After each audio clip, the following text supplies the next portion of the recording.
My mind was like, absolutely not. You're insane. Look at me. Yeah. My soul was like, I know. My first memory in my crib, like a baby, was that I was going to be an author. Like that was what I was supposed to do. Holy shit. My grief therapist looked at me and said, Melissa, someday you're going to write a book. I've taught in the past that like most people describe worthiness. All worthiness really means is that you've had a frictionless pathway. Grief isn't a blank check to be an asshole. My grief does not entitle me to be an asshole. Mm-hmm.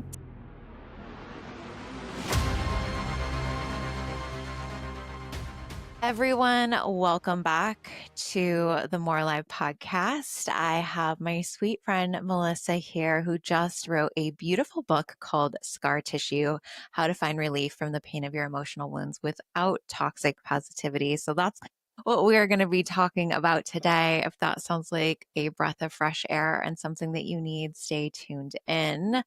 Melissa and I met so many years ago. We were just talking about like we actually met in person in 2020 in Sedona when the world was pretty locked down, and we have not seen each other in person since. So getting to come together and celebrate her book coming into the world. I know that this has been such a long time in the making. Tell us a little bit about your background journey so that we can get caught up on why this book exists and why that matters to you, sweet friend. Well, thank you so much for having me. What a journey it's been for sure. You know, I was in education. I started my career in education and I spent 10 years as a high school educator and then athletic director. And I thought that was my life path. And as we know, many times what we think is our life path is not our life path. Right. And I, in 2014, was pregnant with my daughter, Leyden. And through unanticipated complications, we ended up spending 99 nights out of her 4-month life at the hospital. And she had 4 surgeries. She went on life support. She came off life support and actually lived off life support. So at that moment, I didn't think, she was ever going to pass. So as you can imagine, it was a massive roller coaster. And so when she did pass and I left the hospital without her, it was like my whole world changed. And I saw everything through a different lens. And this word should became very present for me because I kept connecting Andrea to this should not have happened. Right. This shouldn't have happened. We should be home. It should be like this. And I realized, where am I using the word should everywhere in my life instead of working with the reality of what is or what can be? So long story long, that kind of ignited what became my entrepreneurial journey, starting in mindset and holistic health coaching. My daughter died of a sick gut, and now moving into helping other people with their marketing and branding. And I just knew I wanted to write a book. My grief therapist said to me in her office, this broken girl who I could barely eat, I could barely move. It was awful. And my grief therapist looked at me and said, Melissa, someday you're going to write a book. And I started the writing process in 2020, and 5 years later, we're finally published. Yeah. Wow. When she said that, like someday you're going to write a book, how did you feel in the moment hearing that? I had a dual experience, and actually, I think you and your audience will get this in a place that I might not always share. My mind was like, absolutely not. You're insane. Look at me. Yeah. My soul was like, I know. Yeah. And I had a flashback. This is a story I don't share often because you have to be of like, I think, a certain energetic vibration to even let this land. But my soul, and I had this sudden flashback to when I was in my crib. Wow. And it's my first memory that I don't really tell people this. This is way before Leyden. I remembered this before Leyden. I've written it down before. That my first memory in my crib, like a baby, was that I was going to be an author. Like that was what I was supposed to do. Holy shit. Mm-hmm. When did you recall that memory for the first time? Believe it was high school. And I got really into, I studied psychology in college. Like I was so drawn to understanding human psychology. And I started having like a lot of these flashbacks and like these memories and these like kind of soul connections and things, but I was so in the mind and so in like the checklist and the should, it's like you ignore these little winks, right? Yeah. I have memories now of times when I was a child, but I've only accessed through like states of hypnosis. I've never had there's one that is maybe around like age 3, but nothing that early. Now I've accessed memories from like 2 and even in utero, but Wow. only through like states of hypnosis. Like, Yeah. the one of It in was, utero was yeah. just like dark though. And like I just had an awareness that I knew that where I was. It's not like I'm like I can see things inside my mom's belly, Right. you know what I mean? Oh my goodness. That's too good. Yeah, it is. It came to me as dreams, but the same reoccurring dream. Hmm. Hmm. Interesting. Yeah. Interesting. Okay, so the book is out, and Hmm. on your podcast, you talk about the power within our pain. For somebody who might be in like the depths of grief right now, I know I've been through it a lot, even though I haven't. I did lose a friend over the summer, a mutual somebody that we know mutually, but like what's been coming up for me has been less of that and more of like old stuff. Like it's wild how even though like the outside of my world, I'm not in like the throes of like present grief, but it's like waves of grief long that lasting that have like come up. And I totally understand from my perspective about like how that could feel like you're creating power within our pain. But for somebody who that might sound really difficult to imagine, how do you help people understand that concept without minimizing your minimize? I love the nuance of without minimizing it. And a big part of the book is how we navigate it, as you said, without toxic positivity, which a Yeah. lot of those statements minimize the pain or dismiss it or almost gaslight it, right? Mm-hmm. And we can't do that. First, I want to acknowledge that a big premise and intention of the book is to redefine grief beyond death, Mm-hmm. relationship loss, identity change, empty nest, pet loss, health issues, Mm-hmm. aging parent, anticipated grief, divorce. All of these are different depths of grief. And obviously, the depth of the grief is going to be completely relevant to the depth of the love, Yeah. right? That had. So I think it's important to acknowledge first, before you can even access the power that's within it, is what's present, what you're experiencing grief. A lot of people are experiencing grief, but they haven't named it. And without naming it, it's very hard to leverage it. Mm-hmm. So that would be the first thing I would invite anyone into. And then, second, if you're very clear that you are working with grief and you're in a grief journey, there's an importance of both honoring the pain in your capacity and then working a little bit harder. And I would explain it kind of like when you go to the gym and you Mm-hmm. want to change your body. If you go too hard, too fast, you're going to get injured. Right. If you stay in your comfort zone the whole time, nothing will change. Mm-hmm. And you have to find that edge for you. Mm-hmm. And this is very important in any type of growth or new level, but particularly through grief. Now, energy cannot be created or destroyed, but it can be transformed and it can be transmuted. Mm-hmm. So when I talk about working with the pain of grief, it's how do I take this energy, this power, this fire, and work with it in a way where I'm channeling it towards something to my higher good or a higher good. And it's still working with the intensity and the depth, and you still get to make time to cry and to feel sad and to experience all the human emotions. But when you can kind of strip away some of the other stuff and look at it basically as like, it's just, I'm making a ball mark here, but it's like just an energy ball of power, Mm-hmm. because to feel is power. Mm-hmm. Apathy is the opposite of love, not pain. Mm-hmm. So if we are feeling, we're alive, we're experiencing, that's power. So then what can we do with that? As you say that, what I hear is like it's akin to the feeling of running from something and running towards something. Or running with something, Mm-hmm. you know? Mm-hmm. It's like you have to work with, you have to actively be a co creator with grief. Yeah. And it will demand respect at times. Right. Like it will demand you to surrender at times. It will demand you to let go of what your day was supposed to be sometimes. Mm-hmm. And then there are other times where you're going to feel kind of that energy. And then it's like, okay, what can we create here? How can I use this? How can I serve with this? But it's very humbling when you realize how powerful of an energy it is.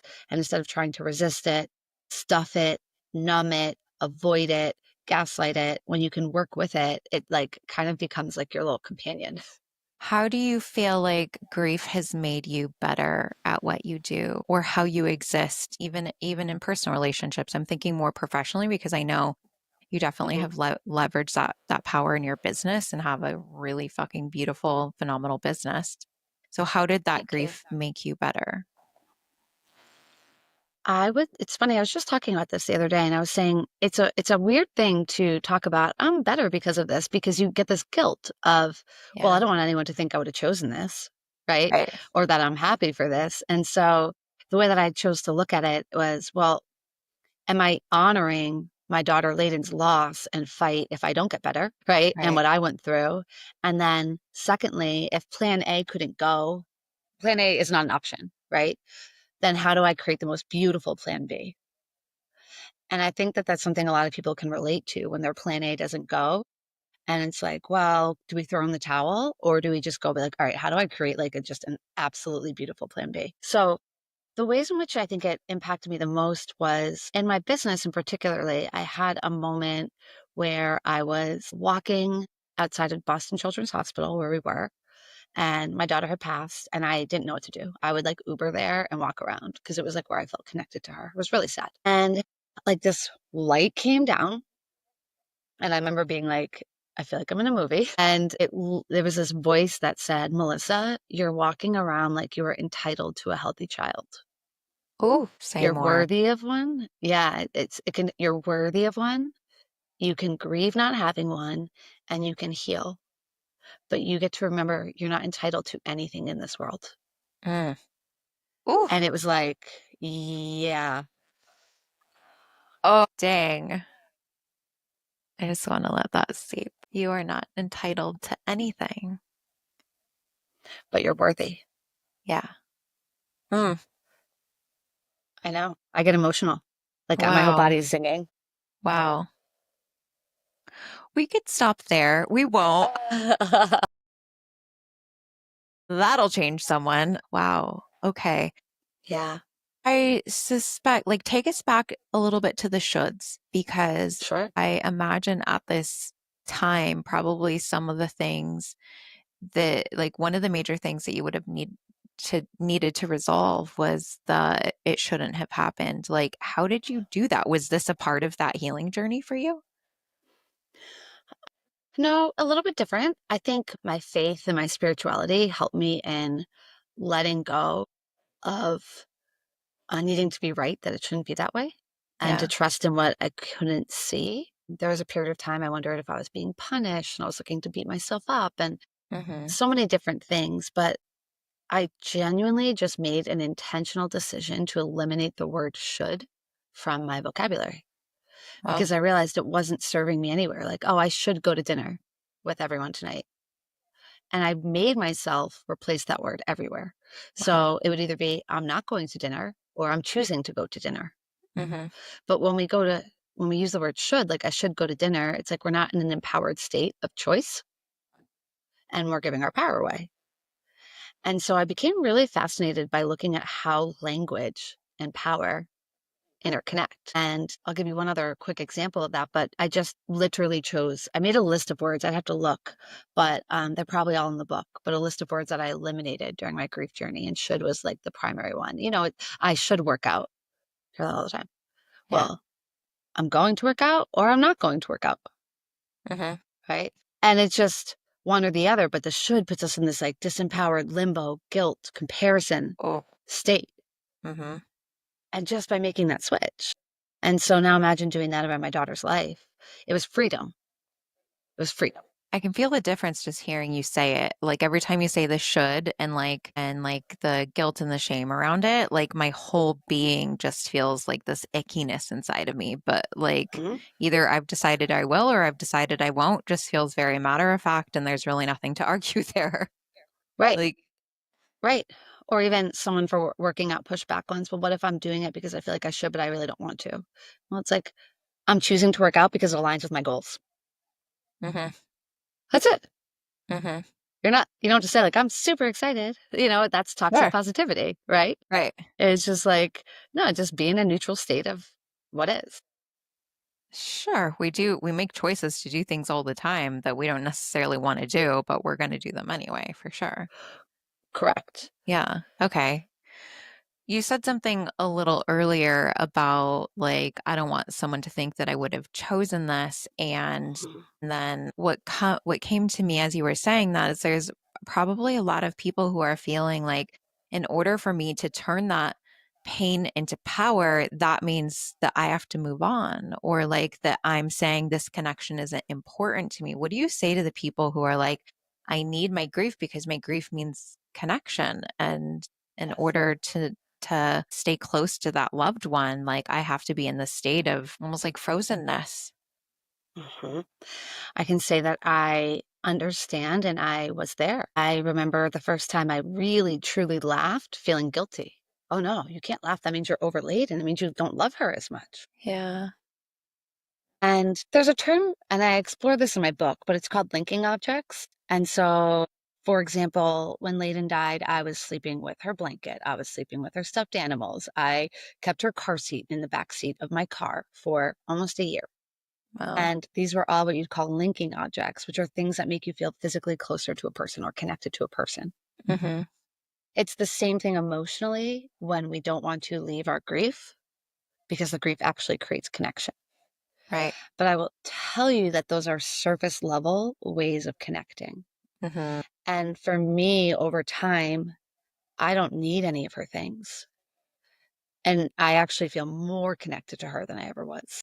Yeah. And I've not moved on. I move forward with her. And so I think it's looking at how am I integrating? And I integrate my daughter every day. And almost coming back to something you asked earlier with how it's impacted me in relationships, I am a much more grounded, a much more present, a much more compassionate, a much more grateful Mm. person from integrating her. Oh, And so when I integrate her in the grief, my way of being shifts, and I don't need everyone around me to know Leyden because they just feel her through me. I remember hearing, oh gosh, I don't know, a YouTube video years ago. It could have been like an Abraham Hicks story or something like that. I don't know. I've watched a lot of weird ones. I love Abraham Hicks. Uh, it was this woman though sharing a story about how when her husband, like she anticipated that her husband was gonna pass, she knew that he was sick, and then she had Mm, worked really hard on like staying in the frequency of love hmm. and versus going into like the depths of despair in order to be closer to him. And she found that when she could do that, she could feel him more. Now, I've lost someone that I love very much, but even though she was my best friend, she wasn't like in my space every day, like Hmm. maybe a partner or a child. Like, did you experience once you were able to kind of move through that? Did you feel that sensation of like, as I allowed myself to, or as I chose to like feel those more connected feelings of love? Or did you feel her presence more for yourself? Percent. I think it's, Mm, energy grows where energy goes, yeah, right? And so putting that focus on like the love and the lessons and the light and the gratitude, I could just feel her more. I get more intuitive hits, have more clarity in dreams. And it started being like this, it's like unveils, like it unfolds, like, oh, this is the path, this is the work, this is where you yeah. get to go. Right. Hmm. And it wasn't, it's not like immediate. I had to, I'd say the big work that I did after when I first met you was nervous system regulation, to be honest. Yeah, I didn't realize how shot my nervous system had been. right, From survival mode of her life, and then survival mode of her death, and then survival mode of the end of the relationship with her father, right. which was like a huge loss because now I lost what felt like the last thing I was holding on to, which was the family unit. Mm. Now Layden felt more dead. And so it was like bam, bam, bam, right? And that And that relationship happened ended. after she passed? Yeah, she Mhm. passed in 2014, and he and I split in January or March of 2020. So right before I met you. Somewhere right around there. Wow. Okay. Yeah. Yeah. So we were together for a while after. Wow. Mm. Okay. Um, when I heard that about like the connection with them, how I heard it and interpreted it, and maybe you can tell me what your interpretation is I think like, okay, if someone is non-physical, then like their frequency is just the energy of love, because if all that is love, which is true at Hmm. least, or like our belief systems at least, then the way to feel connected with them is to get yourself into that frequency. And I don't know, that just made sense for me, and it felt soothing for me to think about, of like when I do get to that point where I like if I lose somebody that's in like that that closeness state. And I did feel that with, Rachel. I felt her. I didn't grieve her until I actually was at the funeral, where like that's where it got real of like seeing someone's like spirit not in their body anymore was like very disjointing to me. I'd never experienced that before, because I hadn't, like, by the grace of God, I haven't lost anybody close to me until her. And seeing that and experiencing that was very, very difficult. And when I was able to move through that and get myself into a better space, I remember, like, how you just like automatically go to share pictures? You see a picture and you're like, oh, let me send this to this person and like remind them of the Yeah. memory. Like we just did that all the time. And I was like, oh, remember Yep. when we here? So like every time I would see something of us, I would just be going through my camera roll for business and I would see something and I would like hit the share button. And then I'm like, I can't share that with her. And like, but I was already in like a more feeling state of love previous to that Mm, moment. And I remember hearing her say, I got like sad for a second and I'm like, oh, I can't share it with you. And she's like, what are you talking about? I'm right here. And I'm like, really felt like mm. her everywhere and everything. I don't know what your Oh, experience has been like there. that's so beautiful. That's so powerful. I definitely would say that I, over time, was able to develop that a bit more. I think you have to be very much out of your mind, right? Yeah. And you have to be very tapped into, your intuition, and you have to be tapped into like your heart. And I think the clutter has to be cleared.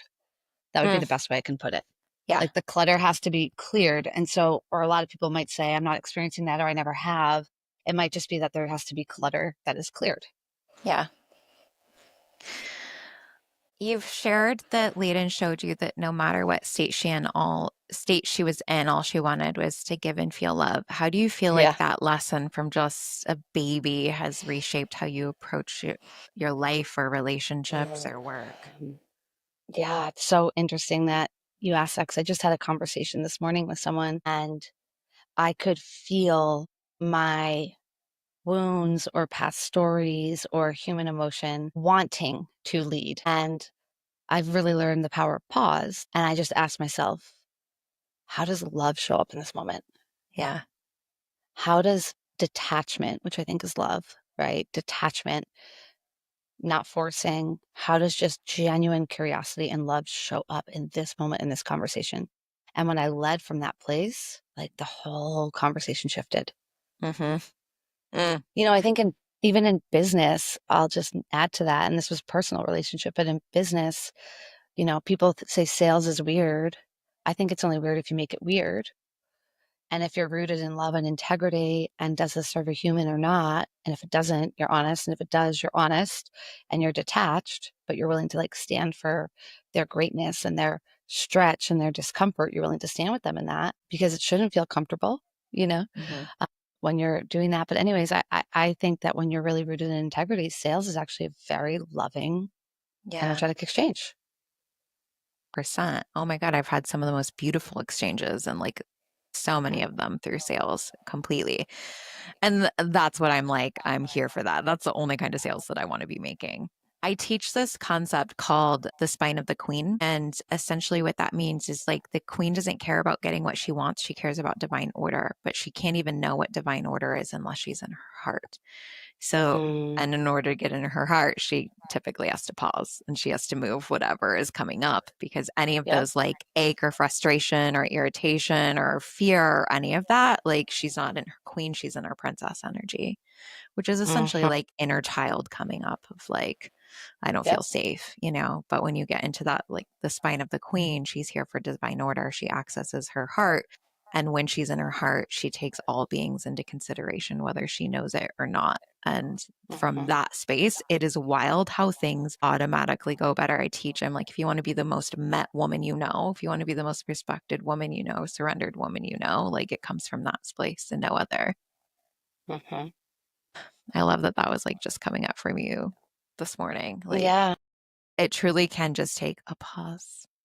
Like, how would I show up? How would I show up differently? Like, mine is like, how would I correct my spine? Yours is like, how would I show up if I show up from love? Like, Mhm. all meaning the same thing. Okay. Yeah. So you've moved from, I don't want to live, to becoming someone who finds and helps find purpose for others. And for anyone listening right now who's in that space and they just can't imagine like tomorrow, what would be one thing that you would want them to hear?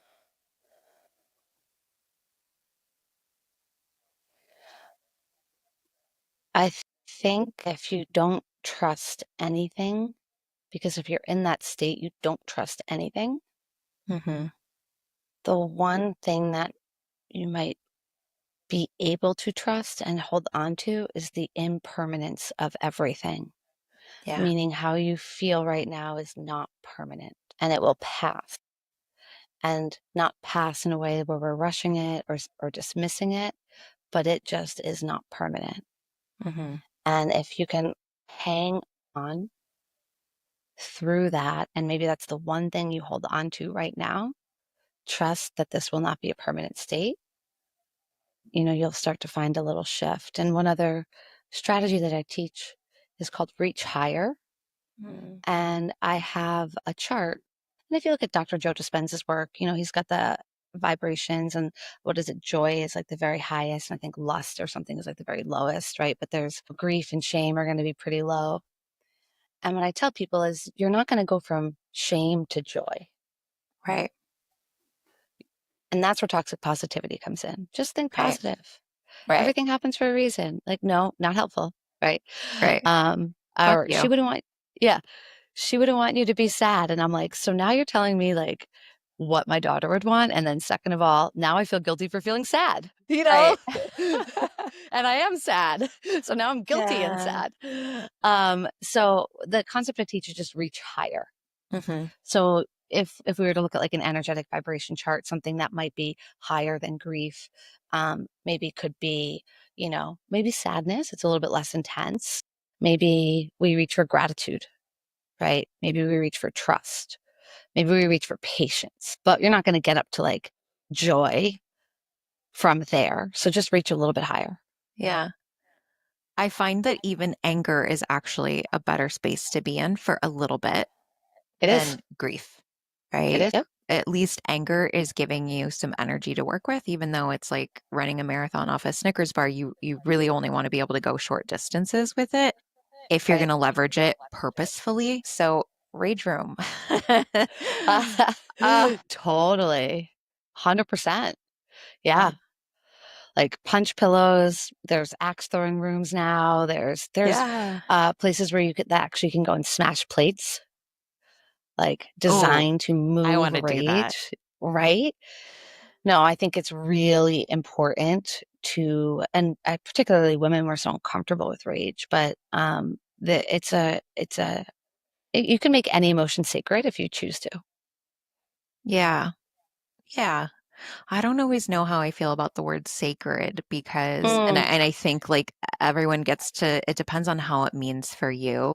I yeah, do think a lot of times, like how it's getting used on the internet today, and maybe you yeah, can speak on this, is that like you have a right to stay there. And like that's where, and I don't think that's how you meant it, but I'm curious like no, what your take is on that. yeah. Well, for me, what I mean, the way that I think about it is like there's something unique and beautiful about it. Mm-hmm. Like, so there can be something unique and beautiful about an experience of rage because the depth in which you're feeling, Mm-hmm. and it's going to be passing. So, yeah, it's going to be passing.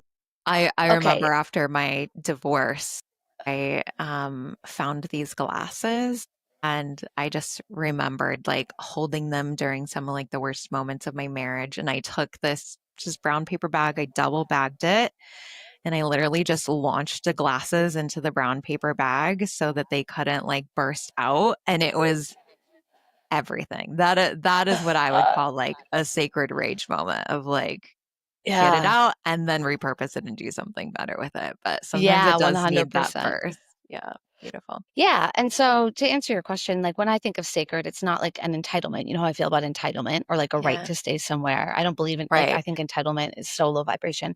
When I think of sacred, to me it's unique, special, authentic because our emotional experiences are unique, special, and authentic.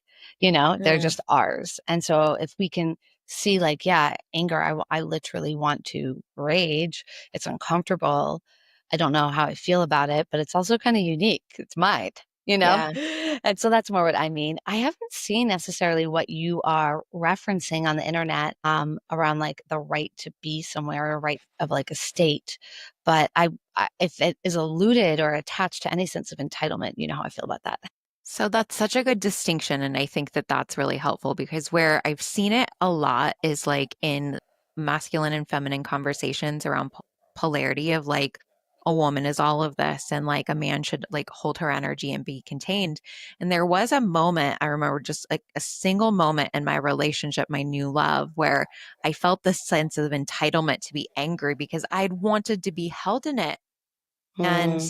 and the internet told me that I could be.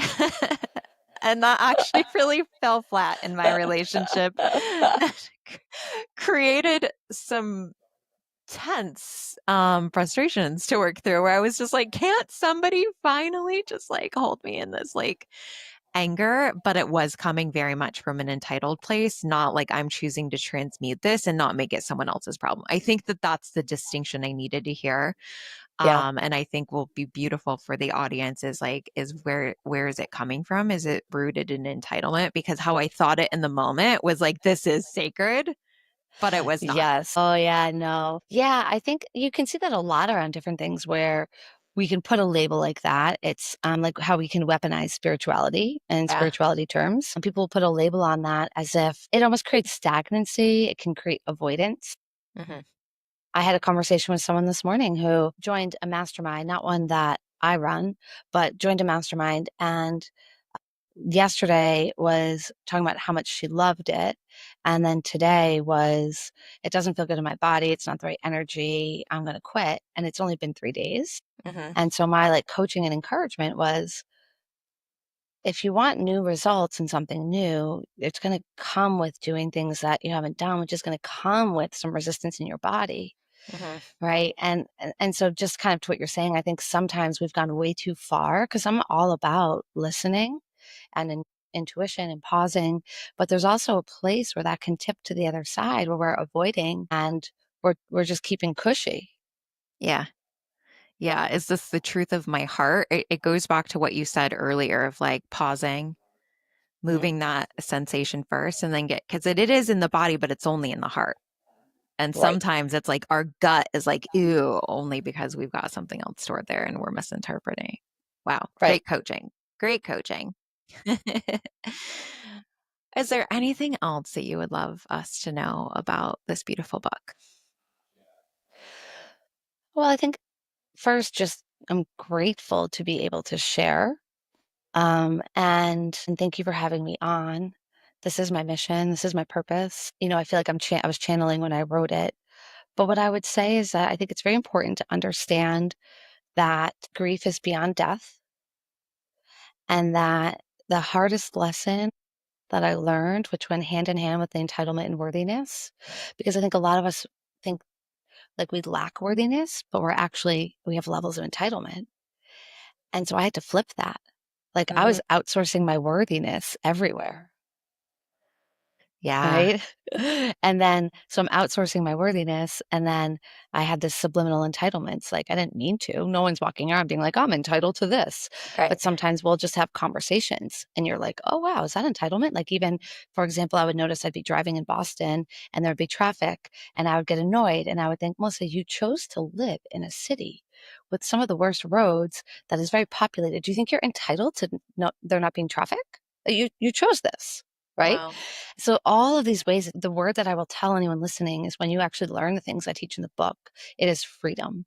It is freedom in your mind. It is freedom in your soul. It is freedom in your relationships. It is freedom in your business. It is truly freedom. And to get there, the book is based on a premise of what I call radical responsibility, which is, when my daughter died and the case turned to catastrophe, I had every right to stay in victim. I could have stayed in victim and people would have justified it.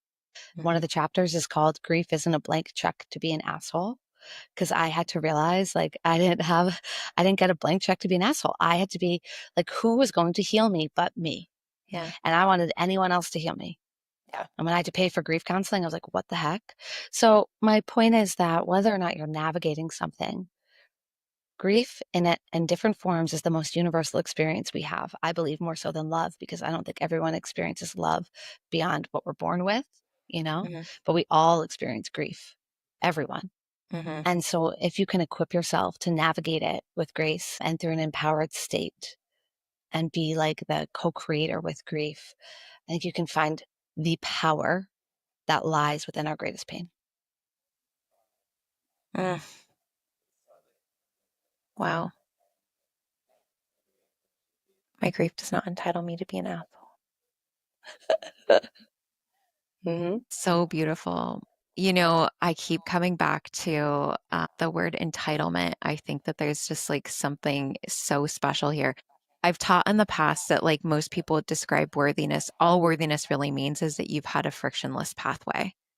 And so if you Mm. wanted it and you got it and you didn't have friction on the way, then or it didn't feel necessarily like friction, then people would be like, she's worthy because she wanted it and she got it, right?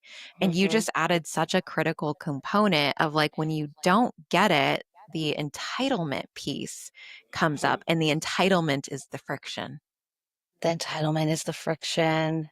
Never had the word for it. You Yes. literally just completed it for Look at me. that. Yes. Teamwork makes the dream work. Yes.